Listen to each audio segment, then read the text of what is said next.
කාලය හොඳට අටසිල් ආදී ගුණධර්ම සම්පූර්ණ කරගෙන ආපු අය තව කාලයක් යනකොට සිල් සමාදන් වෙන එක අත්හැරලා සුරාපානය කිරීම, තවත් නොයෙක් නොහොමිනා කටයුතු වල යෙදීම ආදී කටයුතු වලට ආයෙත් එළඹිලා.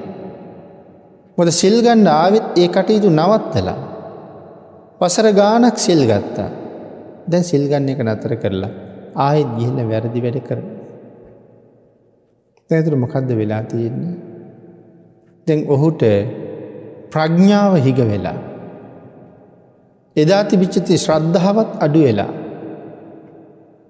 ආයෙ ගිහිල්ලා කෙලෙස් වල පැටලිලා.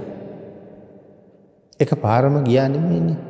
හිතනවා මේකෙන් මට වැඩක් නෑ. මේ විදිහේ ජීවිතයක් තමයි මට හොඳ.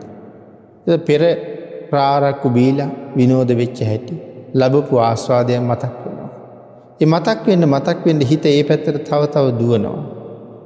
අන්න ඒක දැනගෙන මේ යන්න හදන්නේ පෙර වරදටයි කියන කාරණාව මනාව තීරණය කරලා ඔහු ඒකෙන් නවත්තන්න. වීරිය සිතේ ඇති කරවන්න. කටයුතු කරන්න ඕනේ. ඒතර ආන්ගේ වීරිය කියන ධර්මතාවය තමයි මේ ඇලවෙන එක ඍජුව තියන්නේ ආධාර කරන්නේ. ඉතින් අපි හැමගාම අපි ගාව මේ වීරිය කියන ධර්මතාවය දිනු කරගන්න තියෙනවා.